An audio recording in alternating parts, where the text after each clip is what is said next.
Hi, everybody. This is Hondo Carpenter from Sports Illustrated's Fan Nation Las Vegas Raiders Insider Podcast. It's great to be with you today. Merry Christmas to all of you. I'm joined by my dear friend, the great Matt Halatic from thespun.com. If you don't are not familiar with the Spun, you should add it to your favorites. I love it. It's kind of a conglomeration of all things sports. Um, but from more of a pop culture type way. And I'm not really a pop culture guy, but I need to stay up on what's going on. It's a great site. He's been joining me every week on the radio or on a podcast for a long time. We'll just leave it right there. And well over a decade. And love him dearly. He's become a great friend. And we're always glad to have him on the program. The one and only, the great Matt Halatic. How are you, Matt? I know I'm doing great. Looking to talk some ball with you on a short week for the Raiders. Real quickly, are you done with your Christmas shopping? No, I still got a little bit left to do. I'm one of those guys that waits to the last minute. Yeah, me too. Me too. Ugh. All right. So, Matt, let's get right into this because I think we have a lot to discuss today when it comes to the Raiders. Um, they lose 3-0 to Minnesota. The defense has just played out of its mind. It's 11th ranked defense in the National Football League. The offense was terrible. There's no other way to say it. When you're watching DeVito, I always say Danny, and I know it's not DeVito. Isn't it Matt DeVito? Tommy, he actually has an uncle named Danny, though I was reading, but it's Tommy DeVito. Tommy. So when you see Tommy DeVito and Will Levis, both rookies going out there and altering their play and making some plays, um, I think there's a lot there. So let's break this down. First of all, the Raiders defense. I love having you on each and every week, and I want all of our listeners to know we're growing immensely, by the way. Let me just take a moment. I want to thank our listeners. We are growing exponentially, and we offer you massive amounts of content. It's all free, and we're growing because of you guys. So please continue to subscribe. Please continue to share and to follow. Thank you for all of that. Want you to know without you, we don't have a job, and we're appreciative of you. But for everyone, the reason I have you on every week is you're a national journalist who covers the NFL, but you do it from a uh, national view in the Big Apple. I'm micro. I'm here. I'm on the ground. You're macro. You see it like an eagle flying above. So I love your perspective. Let's start with the Raiders defense. I think clearly Patrick Graham, one of the top coordinators in all of the National Football League. He is coaching out of his mind. I mean, he loses his linebackers coach and still continues to play at a high level because AP is with the offensive line almost the whole time. Your perspective on the Raiders defense and Patrick Graham.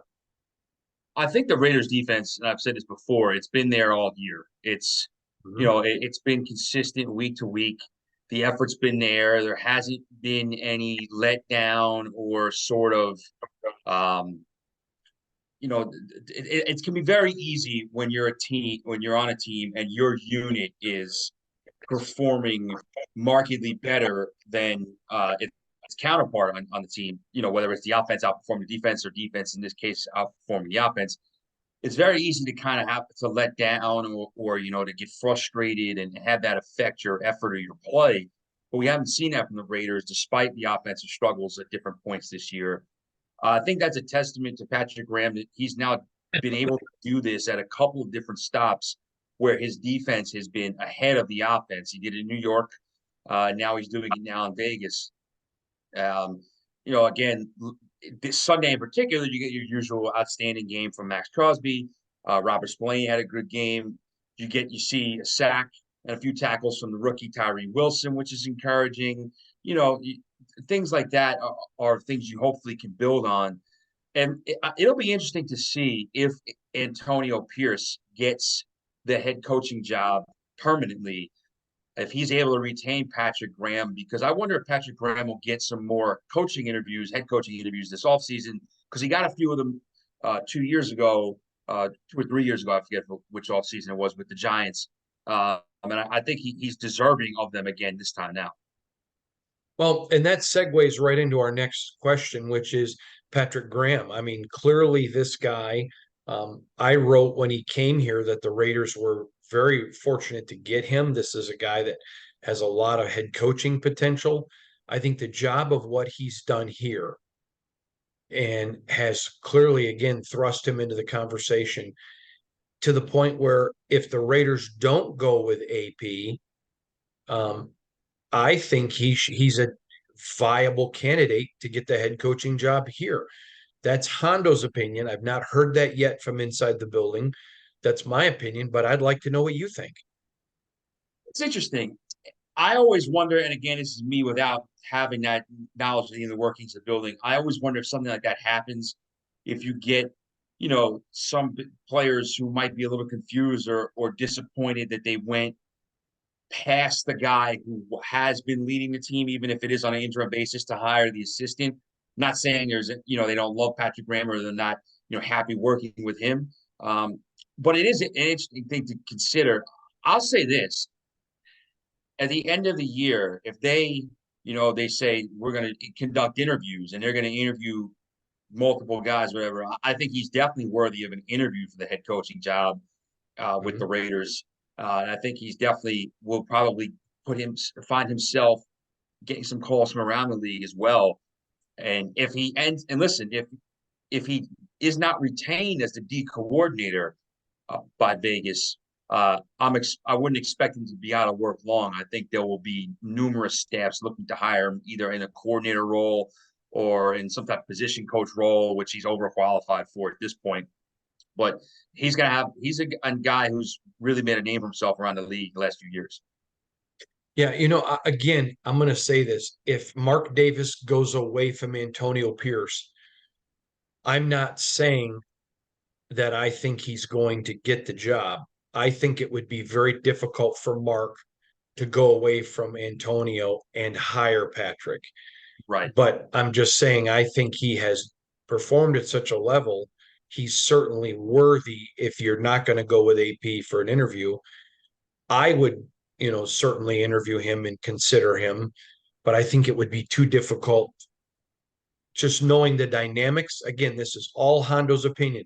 Before, when I gave a list of coaches, that was all um, what I was hearing either from the building or around the league. This is what I'm hearing.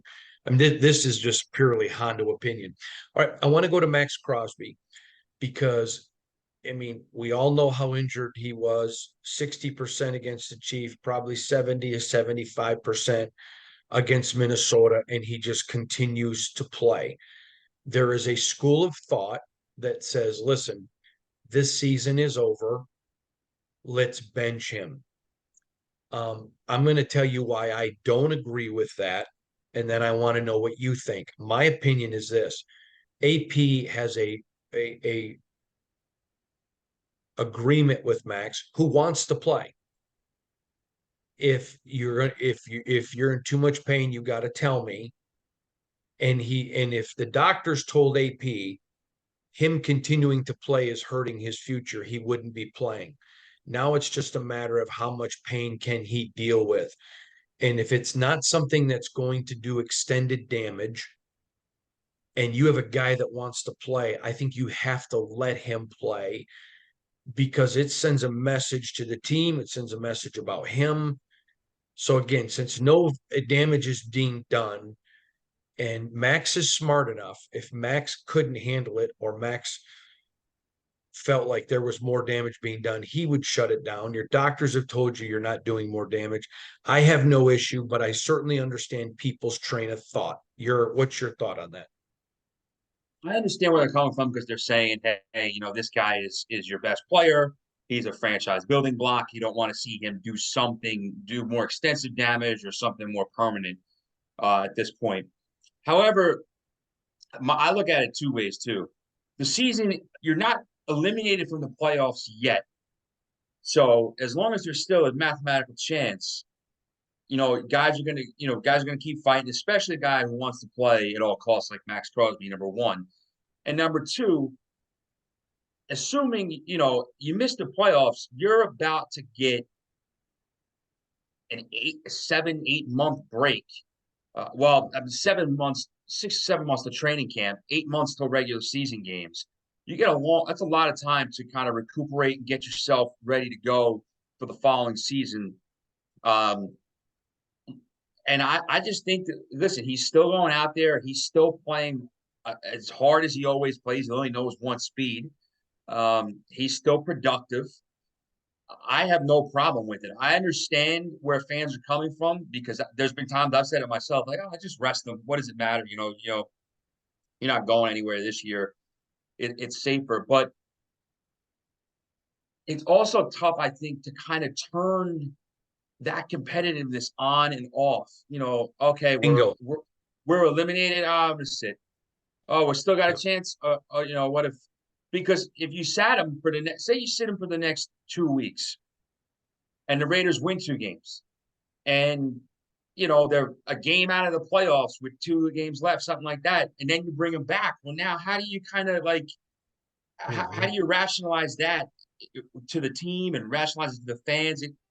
No, I think you got to let him ride it out for as long as he wants to play, as long as, like you said, he's not a danger to himself, where he's not in imminent danger of getting seriously hurt. I've known Max going back to when he was at Eastern Michigan, as you know, and one of the things that I love about him, and I've said this so many times, work ethic of a Kobe, a Michael, and Irvin. He's just got that work ethic. He is a unicorn. He is not a normal player. And what I say by that is there are a lot of guys who are not committed. Bobby Knight once said this to me, and I thought it was brilliant. We were talking about, winners and picking winners in recruiting. He said, I don't want a guy with the will to win. I want a guy with the will to prepare to win. That is Max Crosby. Bobby Knight would love Max Crosby. Anybody would love Max because of that. He doesn't, I remember when he got money, people were like, oh, he didn't come from a wealthy family, didn't come from poverty, but didn't come from a wealthy family. Money's going to change him. And I said, no, you don't know Max. It doesn't change him. It's just not the way he's not built that way. I mean, he was raised in a family where you go out every day, you bust your rump, you work your tail off, and he's a great testimony to his family. Um, Really to the world about work ethic. And to me, um, those guys are unicorns. And man, when you have one, they are so immensely valuable. You have to guard them and protect them with your life. All right. You said something, and again, we got a lot to talk about. This is the next point, but you segued into it. There is some in the fan base, and I understand this, by the way, and you'll understand why I feel this way in a minute when we get to the offense, who say, listen, shut Max down, shut everybody down who's even remotely hurt. We'll take the better draft pick and keep moving. I'm going to tell you why I hate that. And I got this from a guy who was on a team that did this. I hate it because once you turn the switch off as an organization and say to your guys, all right, we're not going to play our hardest, we're not going to play our best, there can come some rewards from losing. Once you, to me, it's I understand why fans want to do it, Mm-hmm. but once you flip that switch off in an organization, you now tell the players, okay, down the road, whenever it benefits you over the team, shut it down. And this is the Raiders, whose motto is just win. If you do anything other than just maximum effort to win, I think you're discrediting your franchise. I think you're discrediting your fan base. I think you're discrediting the game of football. And I, again, have a friend that was in an organization that did that and said to me, it destroyed us. It was something, it took a long time. In fact, this team, in my opinion, has not gotten it back. And I'll tell you off air who I'm talking about. I think you know, but I'll tell you off air. And to me, I think while I understand a fan perspective and I respect them, I also know the residual damage of what can happen when an organization does that. Agree or disagree? I agree fully, and I think I like to liken things to what's going on around the NFL and other places too, and especially if I can draw it back to what I know well out here in New York. But you look at what has happened with the Giants, starting 2-8, and when you start 2-8 and you're playing as poorly as they were, you can really start to think, okay, maybe we're going to get a top 2 or 3 pick. We're going to have a chance in the next franchise quarterback. I get why fans are dreaming of that because even I Mhm. myself was saying, wow, they really might have a shot at this. But here's the thing: you can't then tell the men, to go out there and give less than 100%. You know, Okay. they've won 3 games in a row with Tommy DeVito. Tommy DeVito's having the time of his life. This is an opportunity he probably never thought he'd get. He may never get again. So how do you tell a guy like that, don't go out there and play, you know, play your tail off and give everything and see what happens? I agree with that. Turning it on and off is impossible. Now listen, last week of the season, your team is 6-10, 7-9. You're eliminated. You want to rest some guys and give some That's a younger different. players a Yeah. chance to play a full game. Say to I don't know. Let's just say, for example, Max Crosby. Hey, he might not even want to do this, but hey, we're gonna sit you today, or we're gonna cut back a little bit on your reps. We're gonna give Tyree Wilson and some younger players more time. We're going to maybe start a different guy or two in the secondary, see how they do. Totally different for evaluation purposes. It's one game. It doesn't, at that point, it doesn't matter. You're eliminated. But with a month left in the season, Right. 6 weeks left, things like that, it's really hard. It's tough to say because, again, here's the thing: the Raiders aren't eliminated from the playoffs yet. The Giants are only one game out of the last spot in the NFC. Now, do I think either team makes the playoffs? No, I don't. But they're still technically alive with 4 weeks left. If you had just totally tanked or kind of written it off, how do you now go back and say, well, now the games count again? Now they matter. You can't do it. Yep. Total. No, I'm in total agreement with you. That's exactly where my thought process was. All right, so now let's go to the special teams. AJ Cole is phenomenal. I think he has emerged as the best punter in the game. I think Daniel Carlson is the best kicker in the game. Raiders Jacob Bobenmoyer has been terrific, who the Raiders signed. I think the Raiders special teams may be the best collectively, meaning kicking and punting, in the National Football League. Your thoughts on the Raiders special teams? Well, I think it's been rock solid all year, and I think it's been something that's been a strength of theirs going back a couple of years when Rich Bisaccia was running the special teams. Then he became the interim head coach, and when you can rely on that consistency at punter and kicker, especially when your team isn't scoring a lot of points, because this field goal may mean a lot. If we got to get it, or our offense isn't really working. We got to play a field position game. We have to be able to flip the field with an AJ Cole, and you can count on that. It makes a big difference, and I think that was it's a major reason why obviously they didn't score on Sunday, but that ability to flip the field and play field position was a reason why they were still in that game, and it was nothing late in the fourth quarter, even though they couldn't get the offense going. All right, now let's turn to the offense. We're going to start right with the elephant in the room, Aiden O'Connell. I have seen some things from Aiden, some that tell me he can be a QB1. I have seen more that tells me that's questionable. I think he's a rookie, so you don't throw it away. You know this, as long as you've known me, I've always talked about I like a quarterback that has some mobility. Patrick Mahomes, as much as Raider fan hates to hear it, is the best in the league because he is a terrific runner who has the discipline to stay in the pocket. That being said, I think the Raiders are clearly in a QB market. I think they need to go get as few as one. I would be bringing in 2 new quarterbacks next year. But some would even say 3. You move on from Aiden because there's no mobility. I'm not there yet. I don't think you throw him away yet. But when you look at DeVito, when you look at Levis, you know, the improvisation, when you look at some of it, Aiden O'Connell has 4 games to show some it. He has not shown that yet, the ability to put a team on his shoulders. Now, I know we give coaches 20 games, and I'm going to get to that in a minute, by the way. But and you still got to give. They haven't made the decision. He's the guy. So my point is, I have not seen enough, but he has got to do better going down the field. He's got to be much better with his pocket awareness and moving and getting out of stuff. He's almost too robotic.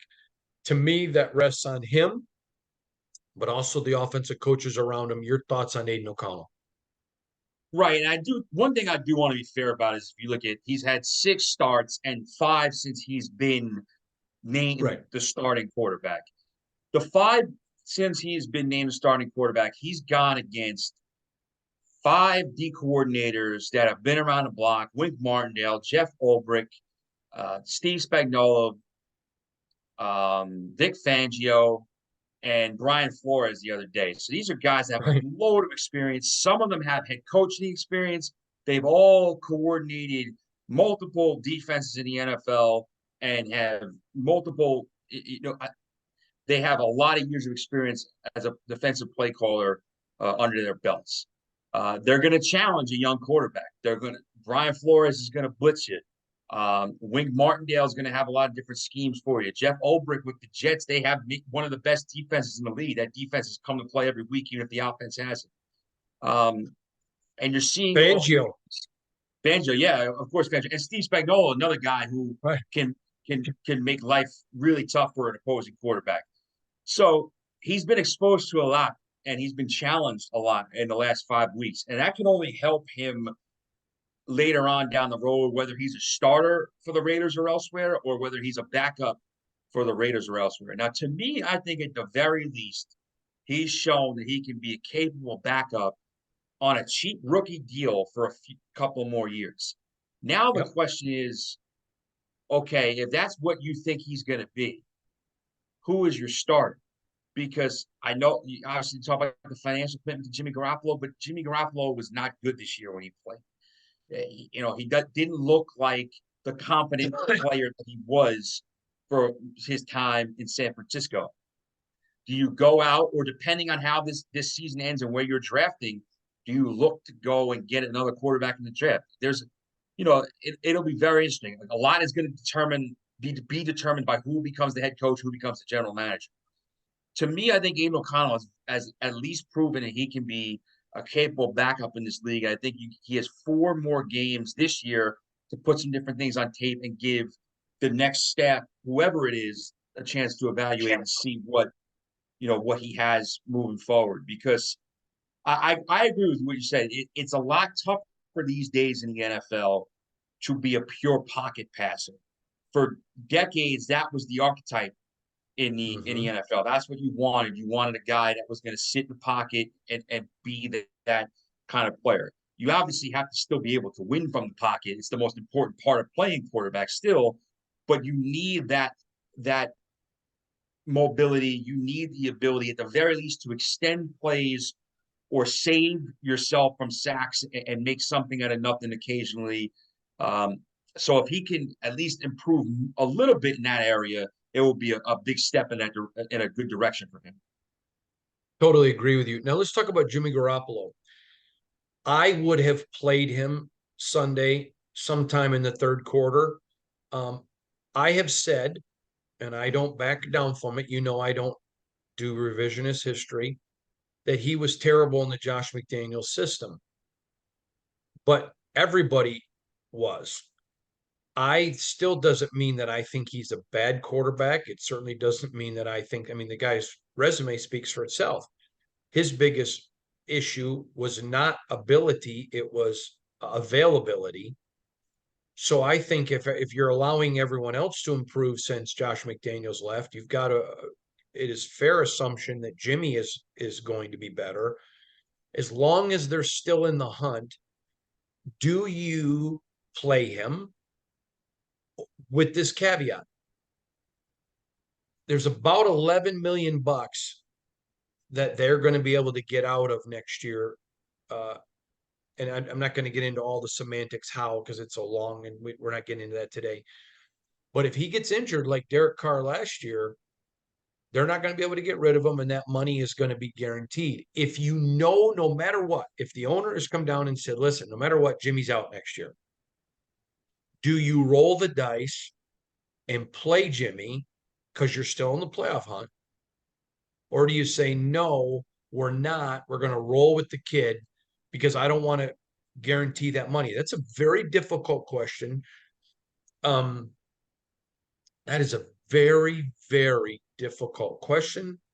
What are your thoughts? I would have played him in the third quarter. Um, I I would probably play him this week, knowing that money's guaranteed, because I don't think you can send a message to your team that we're quitting. But what's your thought process? To me, I think I would try to roll. Again, like we're saying, it's a fine line. We're still competing. We're out of it. Things like that. I would roll with Aiden O'Connell this week on a short week. I think that Yep. it's a game that the Raiders defense potentially could carry them in. It's a game I Mhm. was predicting they'd win before this past Sunday, and then Justin Herbert gets hurt, so he's not going to play, it looks like. So um, I would roll with Aiden O'Connell just because I think they need to get him as many reps as possible. Now, I will Mhm. say this. Um, if a kid is really struggling during a game, I mean, to the point where it looks like you almost have to do him a favor to get him out, then I could see going back to Jimmy. It's happened Yeah, and here's before in the and here's NFL. my So no, what do you and got? here's my thought process. I would start Aiden this week, but if it doesn't look like there's improvement, I'm pulling the trigger because you and going with Jimmy. To me, he's still a viable option if it were my team. Now it's not. Mark Davis can do whatever he wants. But to me, I think he's got to be a viable option if Aiden still struggles. I agree. I think you start Aiden, but if the struggles continue, it's a short hook. I mean, you got one quarter, maybe a quarter and a half, and bam, we're going to go with Jimmy if there's just no production. At least that's my opinion. All right, let's talk about Bo Hardegree, the offensive coordinator. There are a lot of things he was limited with, but there are a lot of things that sit squarely on him. I know he's a rookie OC. Now, some of my critics are like, well, Hondo, you idiot, you say you give coaches 20 games. Okay. Not interims. I have not seen enough from Bo Hardegree to say he can't at one point in his career be an NFL OC. Not seen enough. In fact, I've seen a lot that makes me think he can. I don't think he is right now. Um, he certainly has 4 games to evolve, improve that. But as of right now, if I'm AP thinking about getting the job, do I think about going with a Scott Turner who's on the staff, letting him make some offensive play calling? But I'm probably thinking, okay, down the road, if I get the job, I better have a name in mind in case I interview with the owner.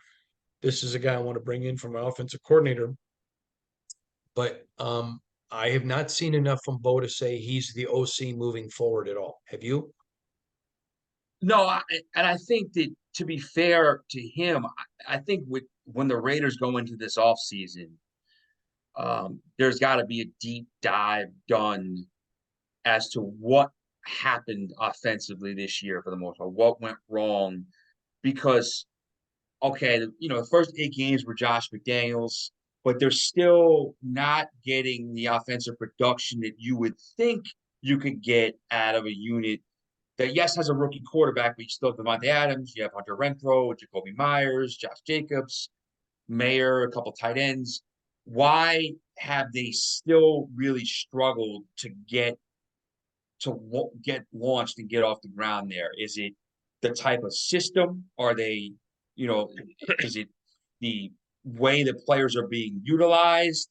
Um, is it on the all on the quarterback? Is it on the line in the quarterback? Is it on some of the skill players themselves? There will need to be some type of deep dive because here's the thing. Again, now listen, unless the next 4 games the Raiders have an offensive explosion, something like that, Right.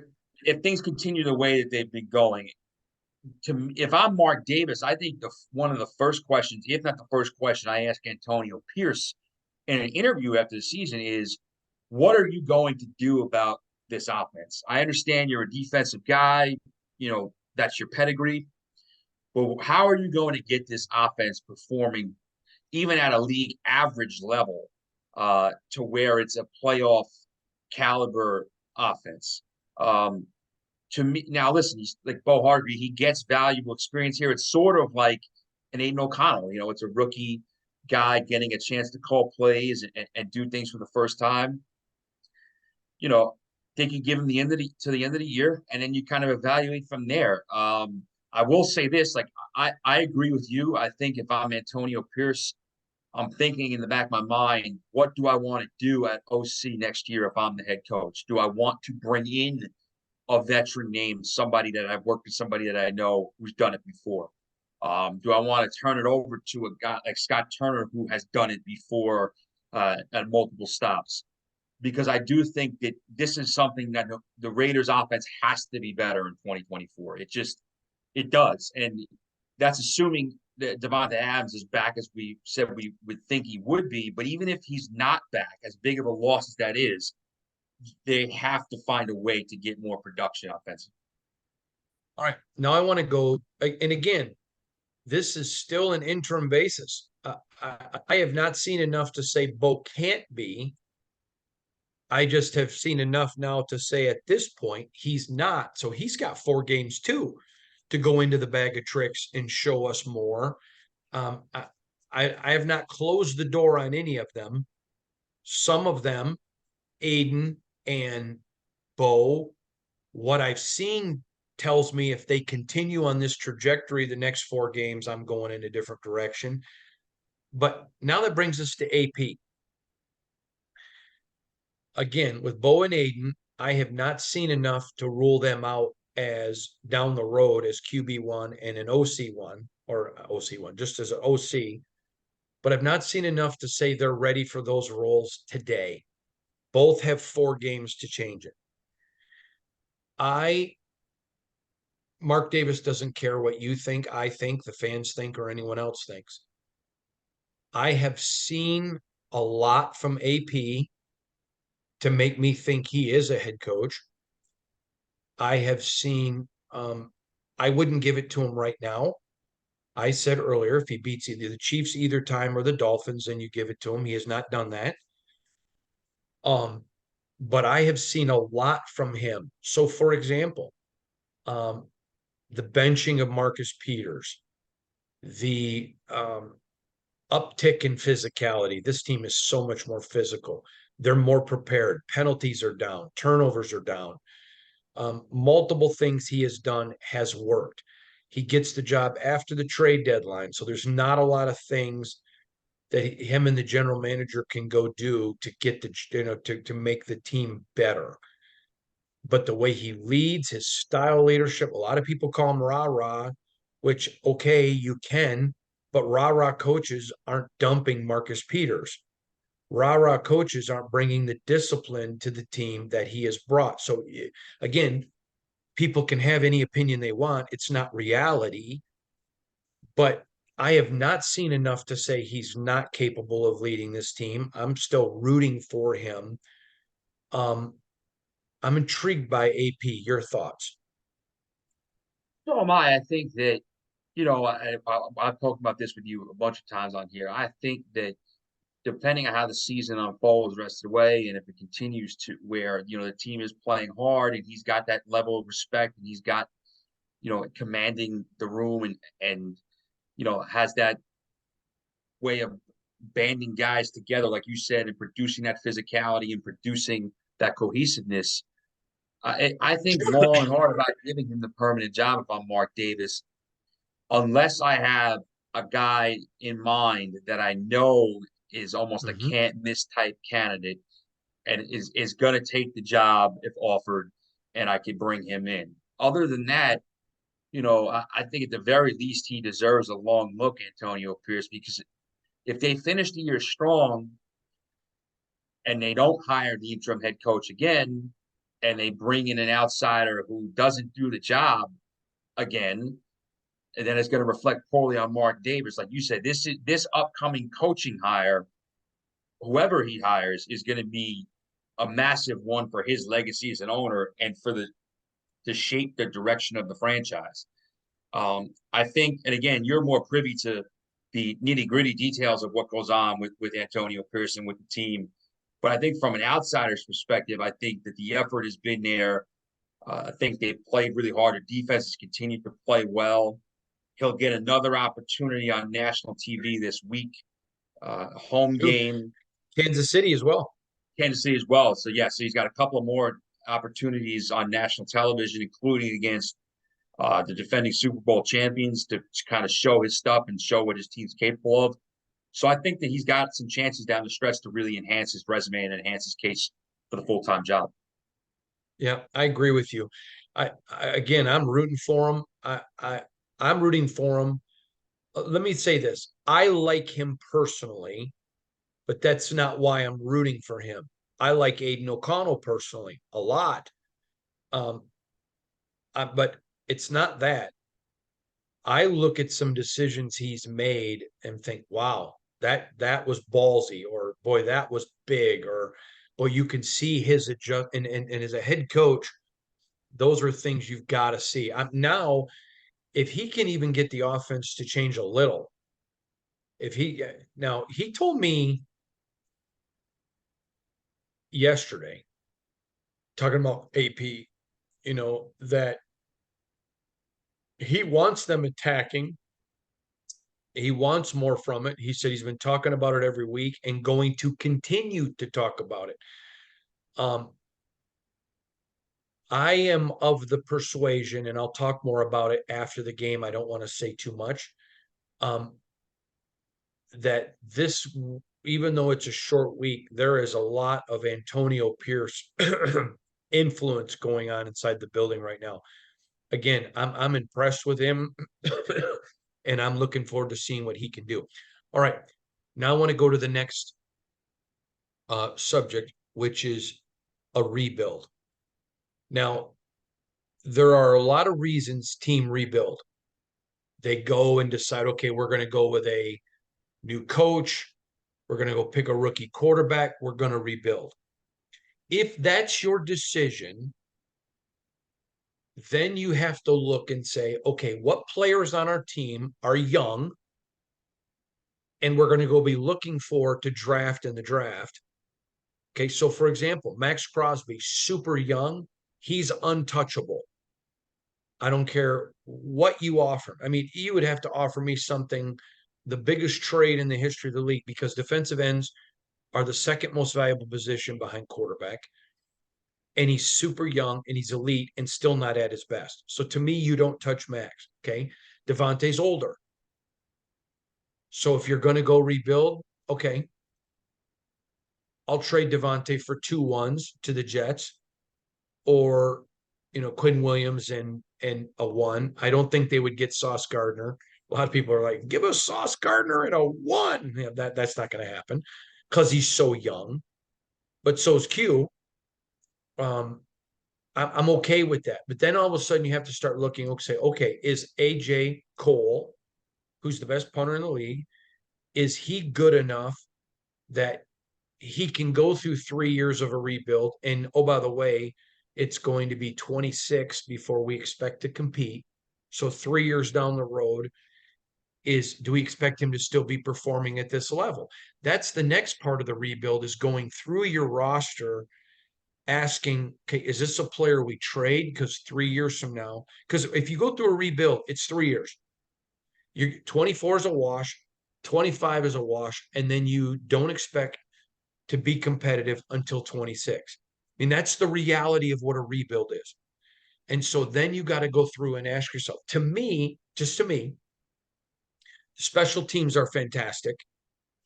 Your defense is very, very good, and you don't even have a lot of money invested in it. It's in the 40 millions when you take Chandler Jones's contract out, which is ridiculous. And you have an offense with a lot of guys you can win with now. Jacoby, again, Colton, I think Dylan Parham, Josh Jacobs. There is a lot of, and again, I said Devontae, but there's a lot there. I just don't see this as a rebuild. I think there are too many really good players. I think your salary cap, once you stop doing stupidity, is going to be fine. And if you go get a rookie quarterback, your salary cap's going to be fine in 25. Still going to be okay in 24, not good, but okay. But in 25, you'll be fine. Um, I if you just get a new coach and you're going to go get a new quarterback, okay, you're a year away with all those pieces. That to me is the way to go. But if it's a rebuild, then I think you have to go through and look at all your best players and say, okay, 3 years from now, is this guy viable where he is today? No. Okay, then we'll trade him. Your thoughts on what I think about a rebuild? Yeah, I don't think the roster as currently constructed is so poor that it requires a full teardown. But the question now becomes, does if you bring in outsiders or whoever you hire, do they feel how quickly do they feel they can be a legitimate competitor, a legitimate contender? If they think they could do it next year with the right moves, okay. Or maybe they think they could do it in 2025. Next year we might be able to make a wild card run. 2025, we could be, an actual division and AFC contender. Then obviously I think that would maybe be ideal with the way the roster is set up right now. But here's the question. If somebody comes in, a GM candidate or a head coach candidate or both, and says to Mark Davis, listen, I know you have a few players here, but this isn't where it needs to be. We got to rebuild this. We got to blow this up. We got to do. Well, now you're asking the fan base and you're asking people to undergo a pretty big overhaul. And like you said, there are some guys who, like Davante Adams, is not going to be a part of that 3-year building process at this point in his career. Max Crosby is good enough and young enough where he can be part of it. But even that, I think, would take a toll on him, where you're now asking him to basically give up 2 years of his career playing for a team that's actively rebuilding. Because there's a difference between playing for a team that is kind of in the middle of the league or struggling maybe a little below average, like this year's team has been, and playing for a team that is actively rebuilding and playing for the future, because going into the season that you probably don't have a chance to make the playoffs. Doesn't mean you don't play hard, doesn't mean you might not pull off a few wins here and there, but you know where your team stands. So, that's another question going into the offseason, again, is fundamental to the shape and direction of the franchise and legacy of Mark Davis, how they want to go about building this. Do they think that they are a few moves away, put some finishing touches on it, or do they think they really want to tear it down? Yeah, I'm going to tell you, in talking to people around the league, not one person thinks this is a rebuild. They're all like, no, you got to win in today's modern NFL. There are so many pieces there. But I want to go back now to Mark Davis. Clearly, he can do whatever he wants. I'm not trying to, in any way, I don't think he cares to influence him. But I believe this is legacy defining. If he says, okay, we need some help on the offensive line, we need some help at a couple other key positions that we can add free agents. People are forgetting there are free agents that want to play for Antonio Pierce. I'm not going to give any names right now, but there are some guys, some quality guys that want to come here and play. And so you think you can add a couple of key pieces in free agency. Let's go get a quarterback in the draft, maybe sign a veteran. And we think we're close. If he goes and does that and gives AP the 3-year prove it deal, which we've talked about before, you give him 3 years, and it's a $4 million a year deal, and tell them you're going to get the full 3 years. But if at any point in the 3 years you get this team to the playoff, it automatically extends 5 with a raise to 10 million because you paid Josh McDaniels and John Gruden 10 million and they didn't get you to the playoffs. And but if it doesn't work, then he's able, the decision to hire him is not as legacy defining as the next one that will be. If he lets AP go, I don't care if it's for a quick fix. Hey, we're not going to rebuild, or he rebuilds. Either way, this is going to be legacy defining. If he goes and gets AP with a 3-year prove it deal and it doesn't work, I don't think the decision is defining. Am I wrong or right? No, I see where you're coming from without a doubt. I think that when you look at, and if that's the case, you say, hey, we gave it a shot and it didn't work out, and maybe now as we've built the last couple of years, we're in good shape for whoever the next guy is coming in. But I said this earlier in the show. I've said it on past episodes. If they bring in an outside guy and it doesn't work again, Legacy it's gonna defining. the fans will be say, hey, we had two. And listen, there's no guarantee that they had hired Rich Bisaccia 2 years ago. It would be, it would have worked out 100%. long term. But that's a guy who had gotten them into the playoffs after Gruden got fired. He had a lot of support among the players, among the fans, and the guy they brought in was failed. So if they do that again, it's going to be same old Raiders. The fans will be saying. Okay, now I want to address the fan base. I've told you since I got out here, these people are amazing. This fan base, Matt, I've been to Dallas when they were terrible and there wasn't good crowds. That fan base is huge, but very fickle. This fan base, win, lose, or draw, they're there, they're smart, they know the game. Even people who I disagree with, when you talk to them, they have sane, sensible arguments. These people know the game of football. There's nothing stupid. This is just, they're like Nebraska in college football, Indiana in basketball, Laker fans in pro basketball, Toronto Maple Leaf, Red Wing fans in hockey. They're just those kind of fans, St. Louis Cardinals in baseball. As an organization, you can't just keep selling just win when it's just rebuild. Somebody sent me a meme yesterday, and I don't know if it was a meme or a picture, but it basically was a sheet hanging off a bridge that says, "It's okay, Raider Nation. We've been through a rebuild before. We'll make it through again." I wish I remembered who sent it to me, but I would give them credit, but it wasn't me. They don't deserve that. And when you look at this roster and you see it and you analyze it and realize, wow, there's a lot of really good parts. They need some pieces. They don't need a rebuild. If you go away from that and bring somebody from the outside, there is a danger, a real danger, that you're going to at some point take these fans for granted. And I'm not saying Davis has, and they're going to say, okay, enough's enough. Enough's enough. I was on a national show the other day that's going to air in a couple weeks, and it was myself and another nationally renowned actress, a very successful actress who's been a longtime Raider fan. Grew up in the Bay Area, and the host asked the question. I'll tell you who it was in a minute. You'll know who they are. I just don't want to say until the show airs. But the host talked about the difference, the move from Oakland. And I made the comment, you can take the team out of Oakland, you can't take Oakland out of the team.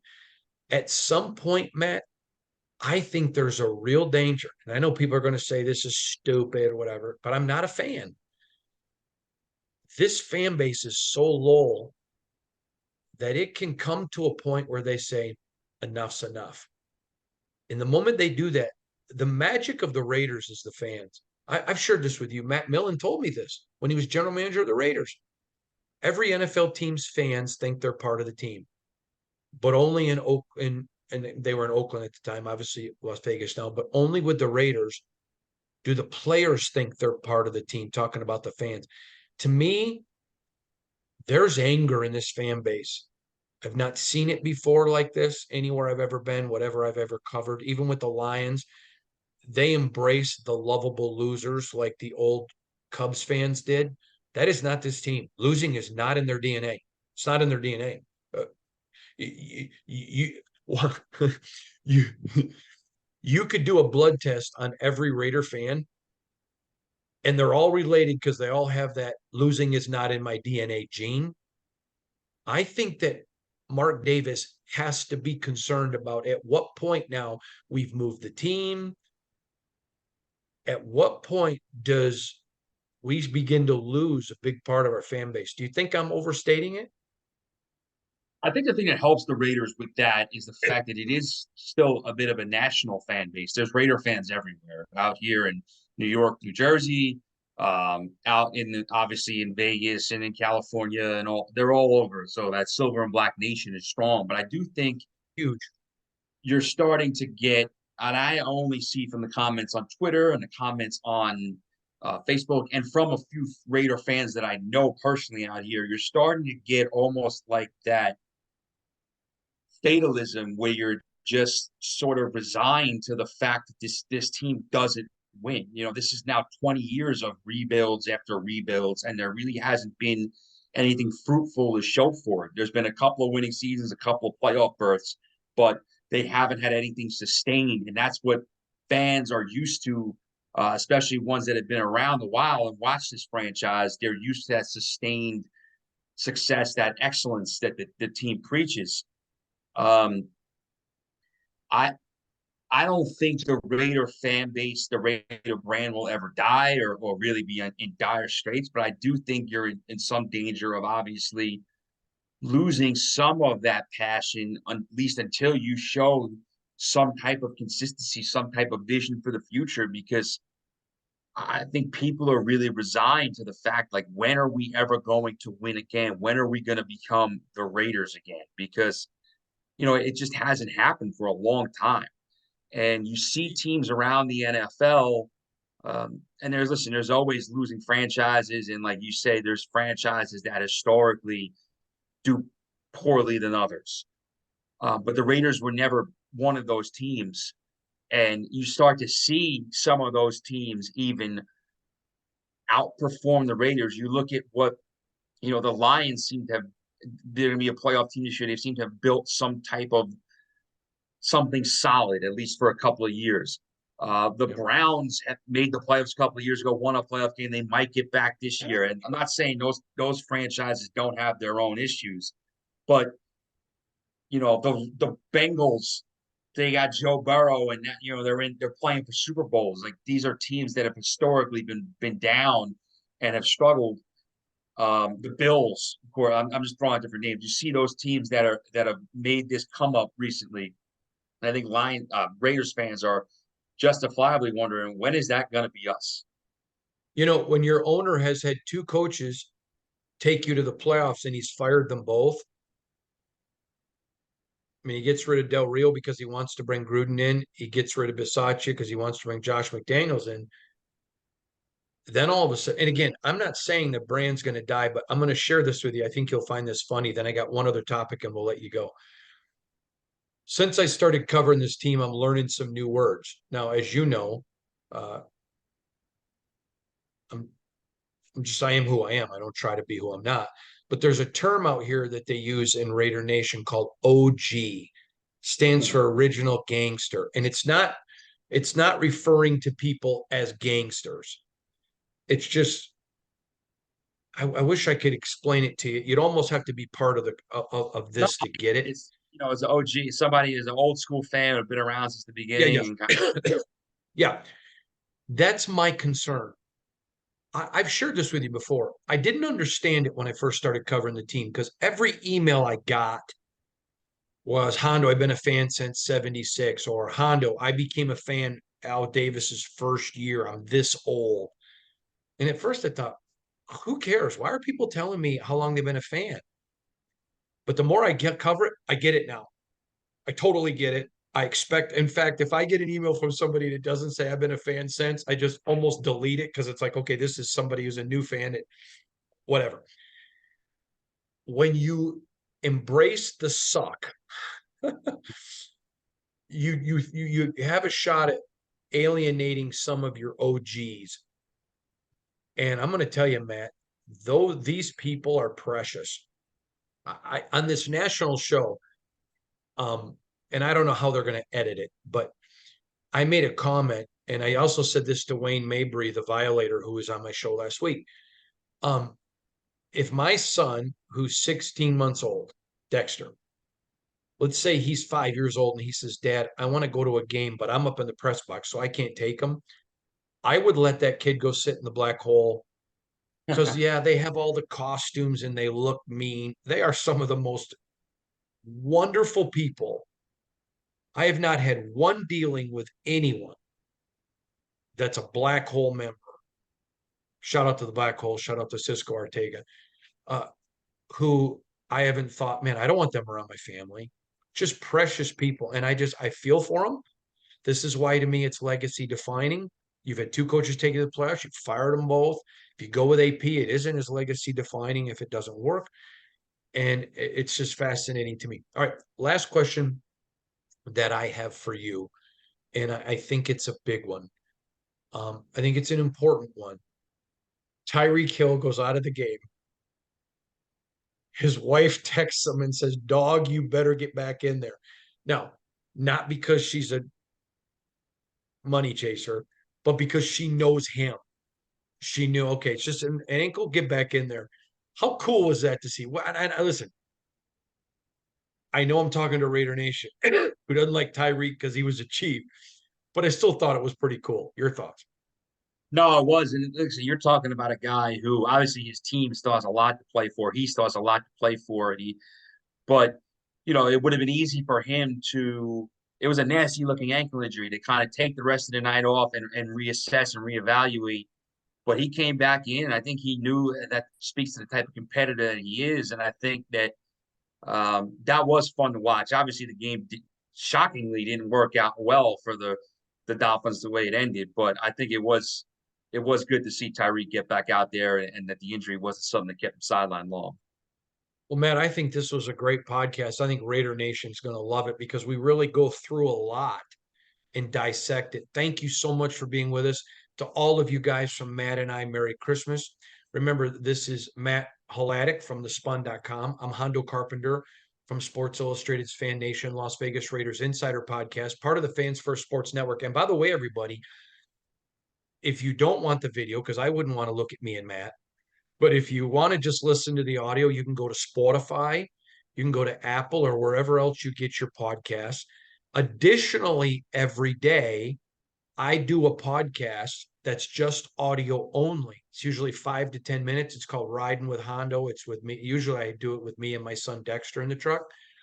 But that's also there. So you get two of those a day, which is a lot more content. Again, that's at Spotify or Apple where you can get those. And again, we appreciate all of you. So Matt, Merry Christmas, my friend. Enjoy the Big Apple. We'll see you back here next week. Looking forward to going to KC on Christmas Day. Thanks for joining us. And by the way, hold on. I want to share something with you real quick.